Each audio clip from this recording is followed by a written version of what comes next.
Igbo in Destiny, ndewo. The only active prof Lee n'ihe nwanne m na-ekwu. on issues of the moment. Ndewo oke mmadụ. Kịta ka m fụrụ ihe a. Ọ ya nụ, o nwere ndị ji ihe a m je na-ekpugheri n'isi nye ha 200,000 n'ọmụnwa dunyere ha.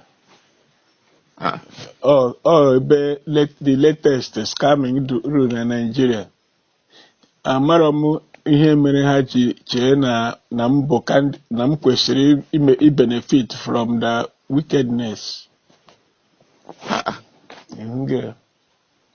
Asị na aha ya bụ hacking. I struggled for 2 days to restore my WhatsApp. So ihe na-emecha. Ya na ka ụbọchị dị. Ọ dị mma. Ịhụgonu ka obodo ghasara. Onye kwa nsogbu. Kedu unu abụ ndị nọ na corridors of power? Kedu solution unu? Ọmụka ị na-ajụ ya bụ ajụjụ a. Kedu ihe onye m ga-ajụ ya oge ma bụ nwanne m nwere onye mụ na ya na-ekwurịta? Kedu ihe a ga-eme? Ohaneze melụ a retreat ha mere on the 27th of May. Last year. They titled it Akọbụ Ije. Wee kpọọ Alụsị Mmadụike as chairman. Invited all the governors of the Igbo-speaking states. None appeared. Only Governor Enugu State sent the deputy. So, ha kọwalụ nnọọ ihe a ga-eme. Na blood guilt na no Q of 1966 ebe ndị Igbo gburu ndị Awụsa. Ha sị na onye wufuru ọbara ga-ekpu ọchụ. Na-aga n'iru. A team agago round penetrate ndị Awụsa ọ bụrụ okwu akpụ n'ọnụ. Na ndị Igbo ga-achọ akpọ onwe ha n'aka wee jee mgbaghalụ. Because now the blood vengeance that is crying vengeance of innocent blood. Na onye gbulu papa ndị Fulani na afia bụ Chukwuma. So and na action and reaction are never equal. So na hit na operation ihe niile na-achụ Igbo came from that incident of 15th January 1966. I will send you the documents. Then, anyị nwa bụ ndị Igbo. Malụ na ọ bụ na nwere ihe na-achụ anyị n'ilo. Na ọkwa maka na anyị bido n'ụlọ na-achụ onwe anyị. I went to Baton Rouge today. Akwụkwọ anyị ejego to the press. Mgbe na-asị ya mgbe a kọstụrụ dị akwụkwọ wetara m ya ha nche onye ọbụla ọ bụrụ 1 million ka a na-ebi ọ bụrụ 500,000 na-ebi ka e wee bido ya bụ ije. Ọkwa akwụkwọ ahụ ị dere? Yes. Na-akọnwa bụ ije. Ndị be anyị nwatakịrị na-aga njem nna ya sị ya akọ bụkwala ije. Asụsụ Igbo na-asụ na mgbe ochie. So ngwa iwu anyanwụ na gị nwa bụ iwu anyanwụ bụ nna ndị Igbo. Now you have realized na Enugu State bụ the citadel of Igbo administration. Now Governor Enugu State is not bound to be the guardian of every other governor in former Eastern region. And Alụsị Mmadụike bụ the first Igbo son that ruled in the Igbo Cardinal after Igbo became after East Central State to Anambra State. Now Alụsị Mmadụike bụ the second person after Jim Obodo. So now the three of you can partner to begin to pull the other governors one after the other. So God na-enye anyị opportunity to re-strategize. Ọkwa akọ ga-abụ ije. Kere ka ezi eme ụdị program a, egi nwa bụ iwu anyanwụ wee kpọọ ya bụ oku. Enwere onye zaa gị mana esi na inwe the trust of ndị Igbo niile, ndị gọvanọ niile na South East. So ịbịa advice Igbo wee kpọtakwuo Alụsị Mmadụike had 100 people that were accredited to attend that function, and I was heads of organizations and parastatals and civil society organizations. And I documented it. So now, actually, was set in motion from that meeting. The chairman of reconciliation, the chairman of peace building in Nigeria, Dr. D.N. Okechukwu, gave him 100,000 naira. Now, I'm around here in Nigeria, they go completed no nani. Now, without the pollution, without pollution, nani Igbo. Nemuri Igbo neje namba ime gagaga. Now, Urukunu mode, ema name reconciliation of 2019. Onye ya no nya. Uruku and umode. Na baton match, community baton match. I was part of that reconciliation from 2002 to 2019. About 6 days ago, baton match sent some voices. Now Raymond Okenwa, that was the arrowhead in the Uruku community, and after I had that operation of the so-called Ndiosun and Ndiuru, sent 4 hours voice message to Ndiuru, renewing that reconciliation email achievement 2019. Na governor nyel ha Koboko, na commissioner of police nyel ha Koboko. So now a engineer, instilling issues that should intensify a new rebellion. Okay. Ndiuruku were unleash a curse upon him, a rejection of that misguide, a stop of that confusion. Na fama nwa kwa nwa chukwu ekwukwa na aka ihe gbankwe ha ọgụ ihe ga-abatara ha na ụmụnne ha ụmụode to start a war. They did this took place for 3 days. They thought what happened. Raymond Okenwa, while in Abuja, died. Okay. Uruku busted into celebration. Okay. So na akaji Igbo arabaga Igbo. Oh, ihe anyị nwa bụ Igbo kwesịrị ime ka Nigeria dị mma. If you go know ihe Igbo mee na 1966 ka Nigeria ji kposa. Because at the time of 1966, Igbo had no reason whatsoever to engage in coup, talk less of being the champion. And we have not seen reason yet why we have to retrace our steps. And you post in Nigeria, post more, no. But as in a village, na family, Bozalo Amakiku. Okay.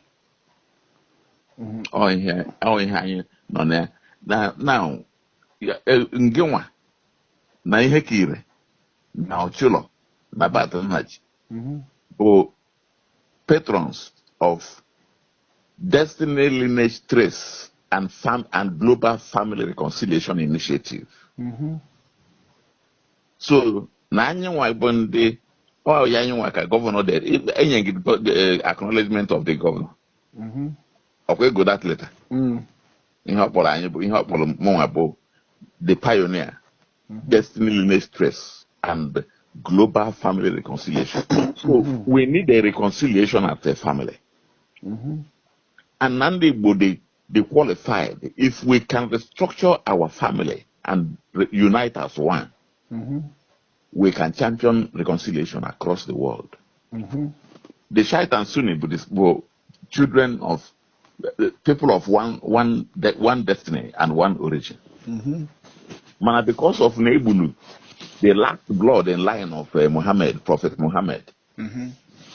Shite, but 90%, Sunni, but 10%. So now that blood guilt of that innocent blood, because they won't hear any crime this man convicted to deserve his death. That is the conflict in the Middle East.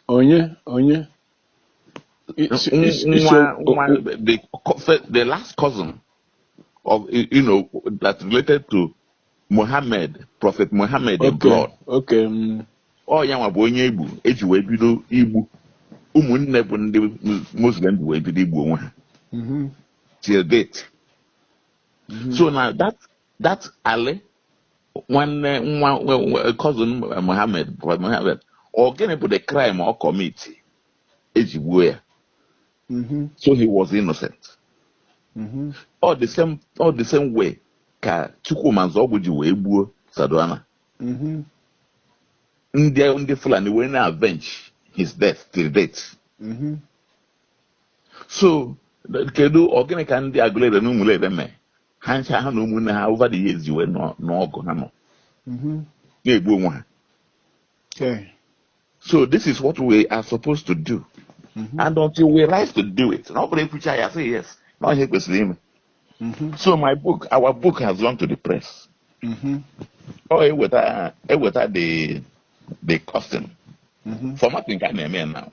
How many pages are when we get cost oil? I cost oil. I was going back yesterday. Say, now I can make you go there. No, you na amaro. You go 100,000. You send legal materials of that I can Adam. Who so now among about head of a parastatal that I have told you now.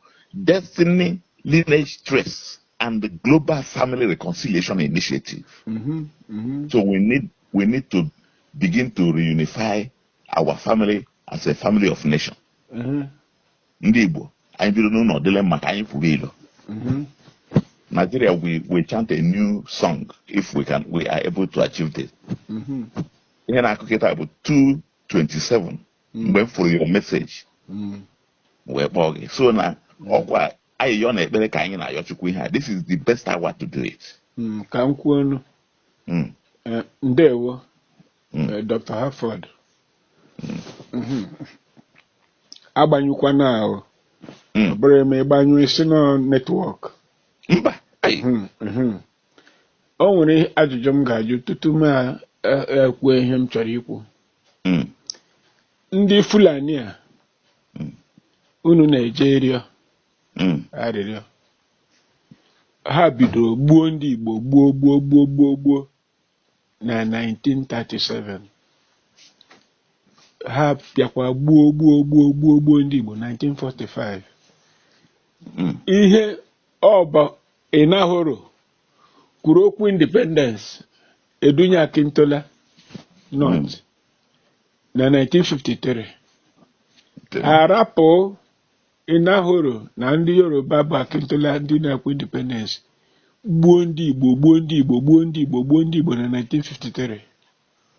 Gbuchacha nke ọma. Taa ihe a niile ha na-egbu ihe a niile ndị Fulani na-egbu ndị Igbo. Kedu mgbe unu ga-eme ya avenge? Unu wabụ ndị Igbo. Ajụjụ ka m jụrụ. Chere ka m bịa. Eze ndị Fulani agba Ahmadu Bello egburu. Unu na-aga ịrịọ maka ya. Ma Balewa egburu eze ndị Fulani, onye ozi Ahmadu Bello. Ndị Fulani ha abịago mee plead rịọ maka ndị Yoruba edunyere Balewa quelling the weighty riots in Western region. Egbukata ndị Yoruba bụ ihe ogbugbu a na-egbu. Esi na ya bịa na-egbu ndị TV Muhammadu Bello gbukata ndị TV Middle Belt a na-egbu. Bụ ihe wetara ndị a niile mere ku anwa. Ma treasonable fellow na-eji tụọ agbolowo nga ọ na-egbu. Ahmadu Bello a na Balewa a bụ ndị chọrọ igboro ọchịchị Nigeria by force na 17 January. Bebe Ademoye ga ma Nzogwu ha ma ndị chọpụtara kwụsị mezie precipitate coup d'etat na January 15th to stop them taking over Nigeria finally. Mere Nigeria may made to survive today. More coup of 15 January, there will be no Nigeria by this time.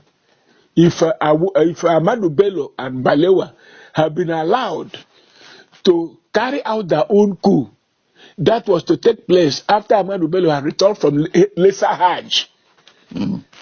So Sorry, network. I mean, credit him. Kedu ebe m kwurutere okwu? Esi anyị nwa na-eje na-akpọ meeting. Ndị one ka anyị na-akpọ ma ejebe ime meeting ahụ. Ọ bụ ihe m jụrụ unu. Yes. Ọ bụ ka unu si bụrụ ndị na-amarọ ihe ọbụla na-eme na Naịjirịa, ihe ọbụla na-eme ndị Igbo, ihe ndị niile ndị arụrụ ala niile ndị Fulani na-arụ. Ọ ndị na-ekwuchitere Fulani okwu bụ unu nwa niile bụ ndị na-eje meeting ahụ. Unu adị akpọ Igbo ọzọ ndị ga-agwa unu ihe a m na-ekwu. Si ihe a niile ndị Fulani na-egbu ndị Igbo gbukata 1937, 1945, 1953, gbukata ndị Yoruba in quelling wete riots, gbukata ndị TVO, gbukata ndị Middle Belt. Ahmadu Bello na-ekwukwa ekwu na ihe a na Middle Belt bụ footstool ha na ha na-agị deep Quran to the sea, na ha ga-akọnka ma Igbo ma Yoruba ma gịnị. Ihe niile a na-eme mekata tupu eme that coup. That coup d'etat, enwere coup d'etat January 17th, 1966. Ahmadu Bello na Buhari na Akintola na-eme plan to a na-akpọ walloping the West. Ọ aha coup d'etat ahụ nke ha ga-ejizie overtake Nigeria. Coup d'etat mee coup d'etat na Nigeria, sizie Nigeria edocheta Ademologun wa na Shode Inde ma ndị niile may change the army leadership ndị ga-carry that coup d'etat. Bụ ihe mere nzogwu ha ma Ademologun ha ma ndị ọzọ. Coup d'etat nke ha brought supposed to be January 15th or to prevent Ahmadu Bello taking over Nigeria, yana Balewa, in a coup d'etat. And if that had happened, Nigeria would have disintegrated. It is that 15th January that saved the Yoruba, that saved the Igbo, that saved the Middle Belt, that saved the TV, that stopped the Iwete campaign in West, or Yama, and preserved Nigeria. Oh, today, India Hausa no normal. Ahmadu Bello. Not that nobody wants killing, but the Fulani want killing. They want that is killing is their business. Now, till today, I had the Fulani na Hausa biligo nije. Unu abu ndị Igbo were mma kọtụrụ history, ebo history unu bidoro bụ January 15 na egburu eze ndị Fulani. Ndị Fulani gbukwanere eze ndị Igbo since 1937, 45, 53. Eze ndị Yoruba since 1962. Na-egbu wete campaign na Midwest na Western region. Na-egbu eze ndị TV, na-egbu eze ndị Middle Belt. Si na Ahmadu Bello si na ha ga-edipụrịrị Quran into the sea. The sea. Na-ekwu na Middle Belt the footstool ha na ha kọnkago ha. Na ndị ọzọ ma Igbo ma gị na ha na-aga kọnka. Unu abụ ndị akpọrọ onwe unu ndị Igbo. Unu were chakol inyere je na-ete ndị Igbo n'iru. Sinu na aga ime abolition ịrịọ ndị Fulani arịrịọ na ha na unu gburu eze ndị Igbo. Ndị Igbo sọ ndị Igbo mere coup ahụ.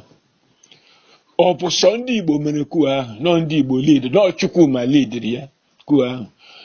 Ihe m ga-agwa gị na ndị Igbo ọzọ ahụ na-eje ije ekwensu ahụ ije arụrụ ala ahụ si gaa n'iru were pọtọpọtọ tewe ndị Igbo n'iru. Ma iwu anyanwụ, ma iwu kpakpando, ma iwu nkịta, ma iwu ewu, gaa n'iru ma onye mmadụ eke ma manwụ eke ma ndị niile pikọtawanị gaa n'iru were inyere tewe ndị Igbo n'iru. Ugbu a na-achọ ka a ga-esi ibu arụ a niile ndị Igbo na-ebupụrụ ndị Naịjirịa. Onye a na-akpọ Buhari bịakwa gbukata ndị Igbo ekwensu a na-akpọ ambasadọ gịnị eji mee Ohaneze gịnị ma George Obi ọzọ yọkwụrụ ya yọbata na Ohaneze si na President General. Lee Igbo niile a na-egbu Buhari gbukata o jee were osi na medal were nye 82 Division Commander kene ya ka o si na-egbu ndị Igbo ndị nke ya. O nwere ihe ọzọ ọrụ nke a na-akpọ iwu anyanwụ nke ya after ma otokoto niile. The next thing ọ ga-eme bụ ịnọ ebe ahụ chọọ ka ọ ga-esi chịwa ka a rapụ itinye ndị Rivers Igbo ka a rapụ isi na o nwere ebe Igbo niile Igbo dị ma ewepụ Central State. Unu na-aga n'iru na-eme ya.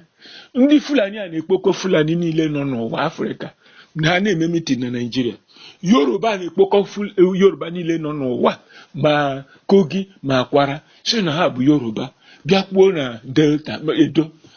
Ụwa niile Ijo niile si n'ọwa nwe mana unu niile bụ Igbo ahụ si sọ Igbo bụ isi n'Ọka ịbịa n'Enuguelaghachikwa bụ sọ Igbo na ndị ọzọ bụrụ Igbo. Unu na-agba okirikiri so ụnyaahụ ka iwu anyanwụ ma na enwere Igbo na Rivers State maka gịnị maka ọ chọrọ si chịrị gawa enye na ndị Rivers State opportunity ka ha mee produce Ohaneze President General. Unu nọrọ ebe ahụ na-agba okirikiri gwa ha na m sịrị mụnwa nwa Ogbuonye sịrị na unu gaa n'iru were inyere tewe ndị Igbo n'iru. Fulani kwesịrị ịrịọ mgbaghara na Nigeria. That is Haja Alimbe Khartoum na-agwa ha n'ihe a niile ha gburu na Nigeria. Gwasa Nigeria were ọbara cover Nigeria na ha kwesịrị ịrịọ mgbaghara. That Ahmadu Bello is a villain and should not be mentioned at the same time with Zik and Abolowo. That Ahmadu Bello is a villain. Ma Balewa, the villains. Kwafu ọbara ndị Igbo. Kwafu ọbara Yoruba. Kwafu ọbara Middle Belt. Kwafu ọbara TV. Kwafu ọbara Hausa. Hausa ebiligo n'ije. Were na inyere tewe ndị Igbo n'iru. Were na inyere tewe ndị Igbo n'iru. Igbo ga-anọ n'ime onwe ha. Unu were eziokwu unu etinye n'ụgha. Yes, Igbo should be united. Are you uniting the Igbo? Unu na-unite Igbo. You are dividing and destroying the Igbo. That is one truth you mentioned. Na ga-unite kwa Igbo. Na ga-eme Igbo nke. Is this Ohaneze? They select consensus Ohaneze with no election. Nothing. Are you uniting the Igbo? While others are uniting their people. And a Kwoko restructuring. Do you have a template for restructuring? Unu neche ihe sultan ga-agwa unu. Ndị Fulani ga-agwa unu. Ka unu bịa si na Ohaneze ekwugo. That is what you are waiting for. Ndị Igbo niile dị frustrated with the criminalities of these corrupt people called Ohaneze. Na ndị otu ha. Ya nwa bụ ihe unu na-aga egbe okirikiri gba okirikiri na-agba okirikiri. Now the next evil unu na-aga ime bụ ije ịrịọ ndị Fulani arịrịọ. Ka ụwa niile nụ unu ma dị guilty. Unu gburu eze ndị Fulani, unu gburu criminal. Unu gburu bloodthirsty dog, hound. Not that anybody wanted to. Onwere ndị Igbo, okay, Igbo na-aga eri arịrị igbu Ahmadu Bello na Balewa. Was there a time the Igbo decided to go and kill Ahmadu Bello and Balewa? Was it the Igbo that sent Nzogu and Co to go and kill Ahmadu Bello and Balewa? Did the Igbo have reason to stage a coup d'etat? Nke unu na-ekwete no Igbo coup. Was there an Igbo coup? Even if it is half a man or 1/4 man, was Unegbe, Colonel Unegbe killed in that coup, not an Igbo man? That they killed an Igbo man, even if he was a single Igbo man, he was a quarter Igbo man, does it not show that Igbo had no arrangement to make an Igbo coup? Unu were chakolo. Chineke kere ndị Igbo aghaghị ịzọpụta ndị Igbo n'aka unu. Zọpụta ndị Igbo na Nigeria. Zọpụta ndị Igbo n'ụwa. We are for restructuring Nigeria. Ka Nigeria bụrụ ezigbo obodo. Onye ọbụla ga-develop dị mma. Do you have a template for restructuring? You Igbo going round. Unu na-arịọ ndị Fulani arịrịọ. This Fulani killing Nimbo. Onye a na-egbu n'ala Igbo was it Ahmadu Bello? The killing of Ahmadu Bello that caused the Fulani to be killing. This in the 82 division. Fulani ọbụla etinye na 82 division. Ono kata osino na enwere war. The ESN ebidogo war insurgency. Oge gbuo ụmụaka Igbo, whereas there is no war in Igbo land. No insurgency anywhere. These dinosaurs kpọrọ onwe ha Ohaneze. Ha na-eme dance to the script of ndị Fulani. Ndị egburu Nimbo. Ndị Ohaneze have even issued a statement condemning those killings. Have you issued a statement? Oh yeah, is it because of Ahmadu Bello that Fulani are killing Nigerians? Go to the Middle Belt. Many communities have been wiped out and renamed by the Fulani. In full view of all Nigerians. Go to Yoruba land, how they kill. Yorubas are rising up and saying they don't want Nigeria any longer. That they want to go their separate way. The Ijaw people are rising up and saying they don't want Nigeria any longer. That they were going to their separate way. The Hausa people have risen up and said that they are expelling the Fulani from Hausa land. There is no, then when Igbo land, when Yoruba land, when Tiv land, when Hausa land, that there is no Fulani land in Nigeria. That they are foreigners. These are the issues in contention. Uno. Ndị a ji chakolu, jiri potopoto, jiri mamịrị, poisons, mixie, na-ete ndị Igbo n'iru. Ihe unu ga-agba nkịtị. Ebidogo, ichere na o nwere ihe unu mere ga-eme asị nye Igbo bịa chịwa Nigeria. Because Igbo man will come with the energy and wisdom of the Igbo people to rebuild this country and make it good for everybody. They don't want it. But Igbo ga-achịrịrị Nigeria, not dependent on this stupidity and nonsense happening with people called Ohaneze. Which is why we are giving support to the rival Ohaneze. Unu na-arịọ ndị Fulani. Unu na-arịọ murderers and killers, genocidaires. Millions of your people. Granted, killing Ahmadu Bello is not decision of the Igbo people or Balewa, Makintola. Granted, nobody says anybody should be killed. But what about the millions these people killed about your own people? Have you made abolition? Millions, men, women, children, disboweled, buried alive. Buhari and many are they are still killing today. Unknown gunmen they introduced in Igbo land. Many families are missing their children. Others are crying in vain. There are still people, no money that are being held in jail. Lewa fali Igbo eji na Abuja nwere ihe o mere. Igbo ka eji ihe ahụ. Onwego ihe unu mere. Ụwa niile na condemn. Si na o nwere ihe Nnamdi Kanu mere serapụ ya. Unu abu this dinosaurs kpọrọ onwe ha Ohaneze. Unu si kama unu ga join for his unconditional release. You say you are going to observe the trial, the proceedings, to know what to observe. Ihe anyị na-ahụ n'ụwa. Ihe anyị na-ahụ n'ụwa. Chineke mere Igbo ebere. This sort of entities imposed on the Igbo people as leaders. O nwere oge anyị siri ka Igbo bido agha. O nwere oge anyị siri ka Igbo bido ọgụ. Kedu akọ na uche dị n'ije ahụ unu na-eje? When you know that those things will be written into history, that Igbo have accepted responsibility for the crimes committed by the Fulani throughout Nigeria. That Igbo have accepted responsibility for the crimes committed against the Igbo. Since 1937, the Fulani Igbo approximately estimated 60 million people in Nigeria, in the space called Nigeria, since 1803. Now, the Igbo na-aga yiri uwe a na-akpọ ya mea culpa. No, presume the guilty on behalf of other Igbo people. Woe unto them that are saying that. And in that journey they have entered, God will punish all of them individually and collectively. Will punish them. Zeke will never be happy with them. Okpara will never be happy with them. Nwaforis will never be happy with them. Osadebe will never be happy with them. Chinua Achebe will never be happy with them. Amabibi Serim will never be happy with them. Jaja will never be happy with them. Ibiam will never be happy with them. Ndiane Jaja Ija. You will in retain the Boniru.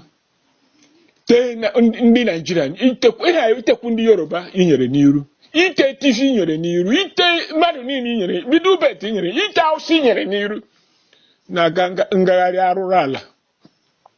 A na-eji oil field na-epersuade ndị ọzọ ime ihe. Ndị Igbo akpọrọ onwe ha Igbo izi eze nke a ewere 20,000 naira tinyere ha n'envelope, they sell the Igbo nation. That's the thing anyị na-ahụ. Onye ọbụla na-ahụ ya na-complain na-ahụ ya. O mere unu ka o nwere ihe na-eme. I'm happy you've told me this nonsense because o siri ọbụ n'aka ị na-agwa ihe emere gị. Na-agwakwa ga lọnchịkwa n'akwụkwọ ahụ with this mindset. Degharịa akwụkwọ ahụ na o nwere ihe ndị Igbo mere ndị Fulani. Igbo never arranged any coup d'etat. The Igbo never killed Ahmadu Bello Balewa. It was some army officers, yes, led by mostly Igbo people that carried out that coup d'etat. And that coup d'etat saved Nigeria. Enabled the Fulani to continue to be part of Nigeria. Because if Ahmadu Bello and Balewa and Akintola had been allowed to continue killing Westerners, to continue killing Middle Belters, to go and wallop Nigeria and take over Nigeria, they would have, crisis would have scattered Nigeria and there would be no Nigeria today. Gawani n'iru ma Chineke ekere ụwa n'uju ya ga-azọpụtarịrị ndị Igbo n'aka unu. Ọ bụ n'aka unu first ka a ga-azọpụta ndị Igbo. Igbo with one voice. We are even thinking aka ndị ha kpọrọ onwe ha Ohaneze Ndigbo dị na njide jidere Nnamdi Kanu. Nnamdi Kanu, you know, like I do, was not fighting Nigeria. Yes, he was agitating for secession. The Igbo have not decided for secession. But because of Megida Megide in Nigeria, he wanted secession. That is his right to self-determination. He didn't organize ESN to fight federal government. He organized ESN to expel the Fulani from the farms and highways and villages of Igbo land. The Fulani imported into Igbo land all over Nigeria by Buhari and the Fulani to conquer everybody, to extort money, they destroying the economy of Igbo land. With the help of factions of the army. Eme owani lema. Manunu no eme na eme rokoroko no ndị Igbo. Rokoroko mgbe unu ga-eje. Okwu ga-akpọ ha n'ebe ha na-agagharị. Because they are wicked souls. Ndị anaghị ije ahụ. Very wicked human beings.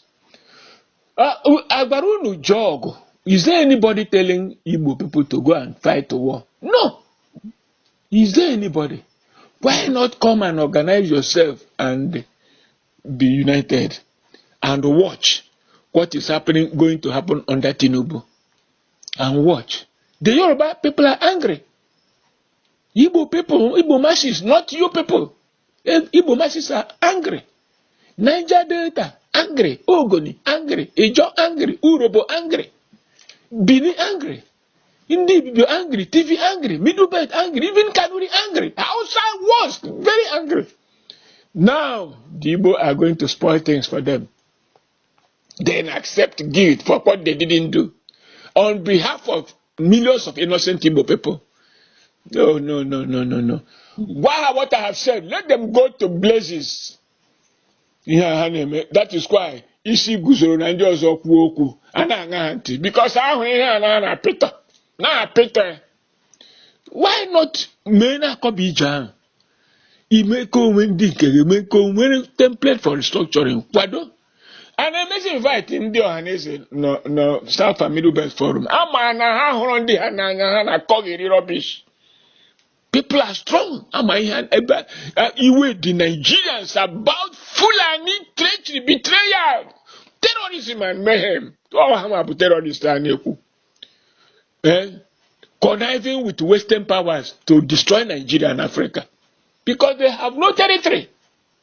Destroy Nigeria benefits them. They have nothing to lose. That is all you know against Opota. All you know guy whitewash. Please, this type of thing. But can you only now bro that small circle of traitors? Traitors. I don't have a kobo in my bank. I don't have a kobo in my life. But my thinking is correct. I don't even want that money. And don't even want that money. Yeah? If I need money, if I want money, it's just for my little case. But in those they are never, they've taken all the monies in the world, but never satisfied with anything. In all human agreement. Gwakwa na mụ asịrị mụ nwa nwa ogbenye ha kwụsị ije ajọ ije ha na-eje jegbuo onwe ha ije ọjọọ ije arụrụ ala aga-adị ya na pepa na ndị Igbo jere ịrịọ Fulani arịrịọ. Chineke ekwela ihe ọjọọ. Chineke ekwela ihe ọjọọ ihe unu na-eme. Ịrịọ Fulani arịrịọ ọnụ. Fulani ha arịọgo arịrịọ ogbugbu ha gburu ndị Igbo 1937, 45, 53. Ogbu ha gburu Yoruba 1962 to 15 January 66. Ogbu ha gburu ndị TV. Ogbu ha gburu ndị Middle Belt. Ogbu ha gburu North.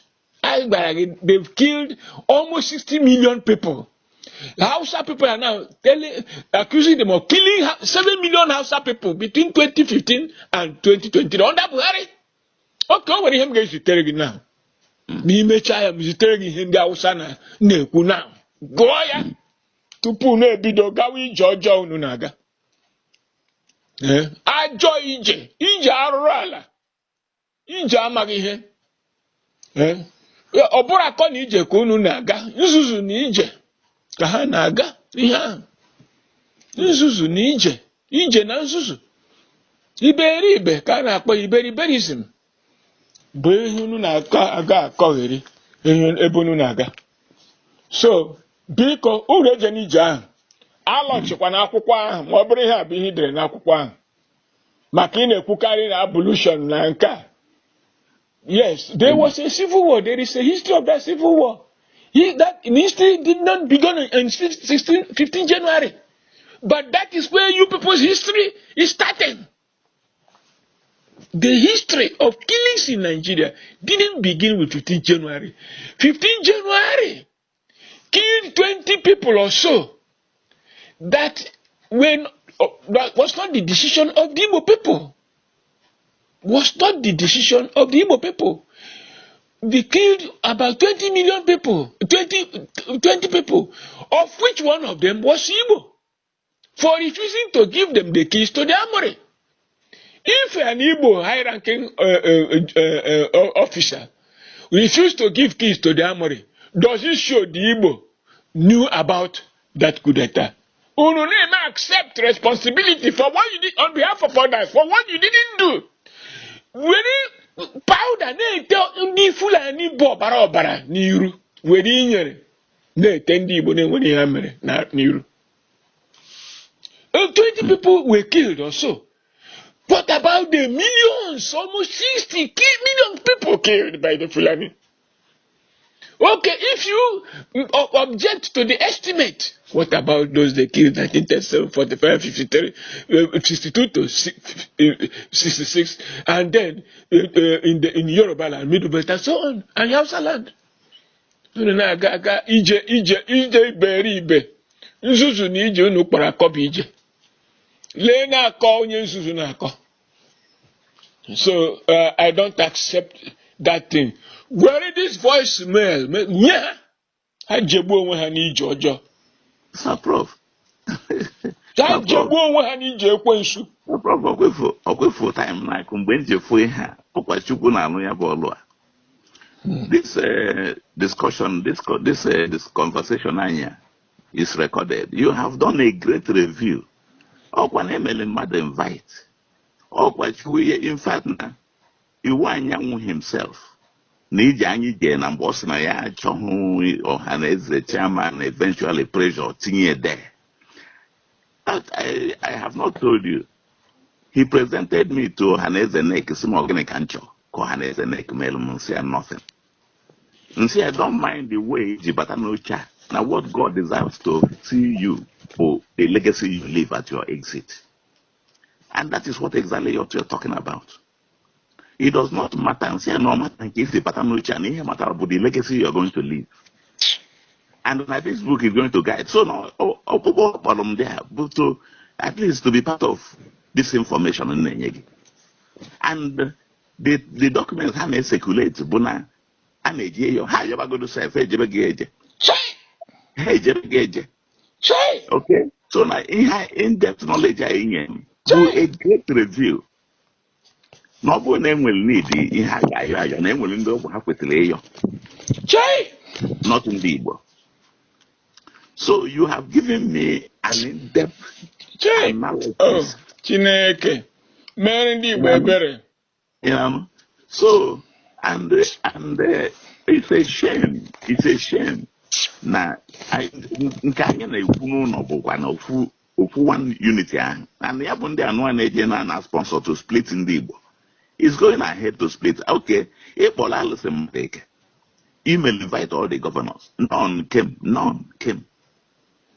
Hey! Also, you can on Enugu because I name on whose behalf are they going to beg the Fulani? Oh, yeah. On whose behalf are those traitors, criminals, going to beg the Fulani? On whose behalf? A danger signal. Are they going to beg the Fulani? That is thanking the Fulani for killing the Igbo. Thanking the Fulani for killing the Yoruba. Thanking the Fulani for killing the TV. Thanking the Fulani for killing the Hausa. Thanking the Fulani for eradicating, wiping out the Hausa. Thanking the Fulani for eradicating, wiping out the Middle Belt. Thanking the Fulani for the atrocities, unknown gunmen, terrorism they impose on Igbo land, the east, the south, the Middle Belt, Nigeria as a whole. It's Bije. Ndị kpọrọ ụwa niile akpọgo ndị Igbo ndị nzuzu because ha nwere mmadụ o nwere onye gwara ha mene ihe a eme eche na ya eche a na-ebu ụzọ chee ihe eche tupu emewe ya eme leenu na ha ebidogo ebe o nwere onye bịara meeting kedu isi onye gwara ha ji eme ya kedu onye ha na-emezi ya maka ya ihe a bụ ozi ndị Fulani na-edunye ha na-ejesi bịa rịọ ha God will punish all of them. Devil will punish all of them, individually and collectively. Who knows? Is there any Ohaneze functioning? Except publicity bland rubbish called statement that says nothing. Have they issued any statement? Gario Wandi Fulani na say ha jerio ka Fulani kwụsị ndị Igbo ndị Igbo ha ka kwụsị Igbo ndị Nigeria. Ha je shame on all of them. Shame on the so-called Ohaneze of Iwanya faction. Ubonia faction. Shame on all of them. Only God will deal with this wickedness on the Igbo people. Hanagerio. Who told them to go and do such a thing, such a dirty job? When the Fulani should be going all around Nigeria pleading for forgiveness. Pleading for forgiveness. For the Igbo to forgive them. For the Yoruba to forgive them. For the Hausa to forgive them. For the TV Middle Belt to forgive them. For the Niger Delta to forgive them. Or for people expelled from Nigeria in April 1990. Oh, Nigeria. Or for the people now expelled by the Hausa, they've been given notice of expulsion by the Hausa last week, 29th April. Bundunu Nigeria. Hey, continue. Unu gawaniru anaru alunu. Unu na arusa ndị Igbo. So onye Igbo pụtaziri n'ahịa na north ma west ebe niile. We read the news na ndị Igbo na Nigeria ndị Fulani arịrịọ. Oh, many tekel you fascin. Agụ amụ atụrụ anụ ọfịa. Igbo bụ agụ lee ndị na-achị ha. Ụdị ndị a bụ ndị a chọrọ ka ha bụrụ ndị isi Ohaneze. Onwe bụ oge a na-etinye. Lee ihe George Obiọsọ bịara Peter Chap. Not a single day he made a statement condemning the killings in Igbo land by Buhari and his terrorist organization called Federal Government. Not one day. Now, these same people have never made any statement condemning unknown gunmen organized against Igbo people by Buhari. The remnants are still doing it. Only Tinubu has stopped it. We know he has stopped it. But those people that were entrenched by Buhari, the remnants are still, from time to time, going to kill, say, unknown gunmen. They are still doing it. Not by the orders of Tinubu. Because they are now also against Tinubu. They don't want anything good for Nigeria. The peace and stability is alien to their culture. It's iconoclasm, destruction. Since Arab Saudi Arabia, they are not Africa. Now, Nigeria, thinking Nigeria is now their chosen homeland. Oh, you know Nigeria. Ohaneze Ndigbo. And now, we will want to see the list of the clowns going to beg the Fulani. Clowns. Indeed, might have a clown. Yeah, they killing Nanzuzu, yeah. Beg Fulani. Then you are begging the Fulani for 20 dead men. When will Fulani beg you in return for 60 million people dead? That is, of which the Igbo account for a lot of it. Record spread to them animals in human clothing. Animals in human clothing. When he also hang with that, I have been this position, I have been minister, I have been with this thing, I have been this thing. All of it to whose benefit? Themselves. They never helped anybody. Never elevated anybody. Tinubu na akpa ike. His people he elevated that surrounded him. You dare not do him anything. Because he brought people from the gutter and made them human beings. The same thing Fulani are doing for their own people. The caliphate. The same thing other people are doing for their own people. Igbo leaders. But if they see a talent in you, their first step is to destroy the talent. Yet, they are nothing to history. None of them will remain buried tomorrow. Obasiwe will be remembered till eternity. That's the thing. Because they have nothing to offer than betrayal of their people. If we go the thing, that they should apologize to the Igbo people and to the Hausa people, to Yoruba people, to Ijaw people, to Middle Belt people, to TV people, for undertaking such a wicked journey that is an insult to the Igbo and Nigerian mentality. Broadcast this, that they are insulting the intelligence. Hey, that wicked journey they have undertaken, paid for by the Fulani. Paid for by the Fulani. We know. They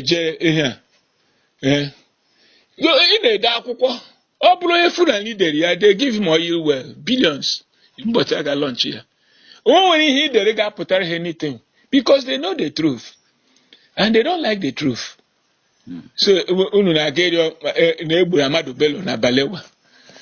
will you also real for the Amadu Bello na Balewa Buru? Yeah, that is the ihembawa obi unu neme. Something you should clear yourself from. Let them be talking it. Inside them, they know that Balewa and Amadu Bello are murderers, villains. Inside them, they know there was no Igbo coup. The Igbo never made a meeting to go and kill anybody. Inside them, they know that one important Igbo general official, colonel, was killed in that coup for not supporting the so-called Igbo coup. Inside them, they know there was an Aburi agreement not to kill anybody, go to war. Inside them, they know that despite Aburi agreement, they came and started killing the Igbo. 3 to 4 million people. Inside them, they know all this. That they are not part of Nigeria, if we follow history.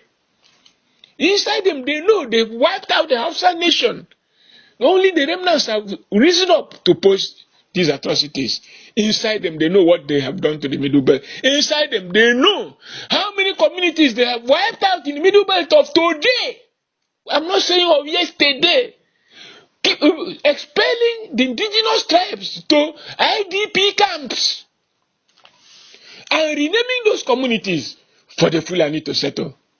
These atrocities are what Igbo criminals are carrying on their heads to go and beg the Fulani that they are the people guilty. Yes, those people, they are guilty, not the Igbo people, not Nigerians, not Yoruba, not TV, not Middle Belt, not Hausa. Ha jebu onwe ha n'ije ọjọọ. Ije arụrụ ala n'ije ekwensu. Biko, thank you. Chineke ga-emere Igbo ebere, mere ndị Nigeria ebere. Prof, ihe anyị mere ebe a bụ a divinely induced review. And not one a disaster that should not have been allowed to come to light. Okay, if I didn't look at 220, 308. This lecture, this update you have done, I'm not going to tell them. The world will hear it because I will do the review and update. I say send the message around. I will do that. Send around Kahanuya. I will do it. Oh, Yamankabu, Akonije. Obri Kwensu Nija, Zuzu Nija Haneje. Harubo and Arurala. Rubo and Arurala. Each time I see Ohaneze, who are this Ohaneze doing this evil, committing these atrocities against the Igbo nation, against Nigeria, against the Yoruba, against the Niger Delta, who are committing these atrocities against the Ogoni people. Imari ihe dị n'Ogoni na Ijo, imari ihe dị n'ala Yoruba na TV na Middle Belt, imari ihe na-eme na ndị Hausa. Ka ọ bụ n'Igbo, Buhari came deliberately to destroy the Igbo economy. There was no war in Igbo land. It was Orapuebe war, the left war, because they are the authors of that war in the north. It's a decoy to destroy and eradicate remnants of the Hausa. They left that one and descended on peace-loving Igbo land to destroy the economy and the people. Buried your people alive, your children alive. Buried, sliced throats of people, called them unknown gunmen, and attributed them to innocent Igbo people. Hired people, Ndinile from the neighboring tribes, armed them in coordination with the army and military security services to be killing your people. Things that other Nigerians already know. This is what you are going to beg. To be forgiven, to be alive, to be human beings. This is the type of rubbish that is being imposed on Igbo human beings. Oh, Chineke mere anyị ebere, mere ndị Igbo ebere. Nke ka njọ bụrụ na alụrụ ọgụ gbuo Igbo. Nke ka njọ bụ this evil leadership ndị Igbo nwere imposed on the Igbo nation. This organized criminality against the Igbo people. Hello. Yeah, so even when I message you send him, have we dealt with it? Hacking. Okay, hacking. Yes, that's right. I've corrected it. I spent the 2 days to correct it. Good. I've corrected it. I send him. I'm in my computer now. I am in my computer now, and I'm going to send it to the Igbo all over the world. Yes. Before Igbo Amara na Igbo ezigbo Harvard. Ki Igbo mara ihe. If that news comes out, na when ndị Igbo jere eri ọdịarịrị ihe na-emego ndị Igbo ka worldwide forever Igbo will send ihe ka stop ndị a. Nakwa agwa ga-agwa. The chairman of that move, I have his contact. Send the query here. The main person. The main person who said he started on it before even Ohaneze came and took over. No, Yakusia.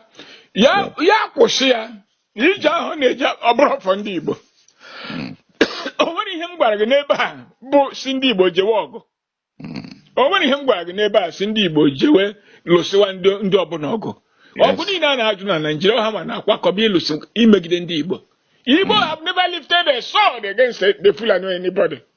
Yes. Igbo have been fighting only in self-defense. Fighting in self-defense, even in their farms, in their footpaths, in their highways, in their markets, in their schools, in their villages. Not even going to Fulani land to fight. In their own villages, the Igbo fight in self-defense. I will send this thing now. I'm on it. Send the quorum, Kamani send the Goya. Before they know that more get them. Therefore, they want to misuse this talent called Dr. Harford Ugu. They can't. Remain blessed. Amen.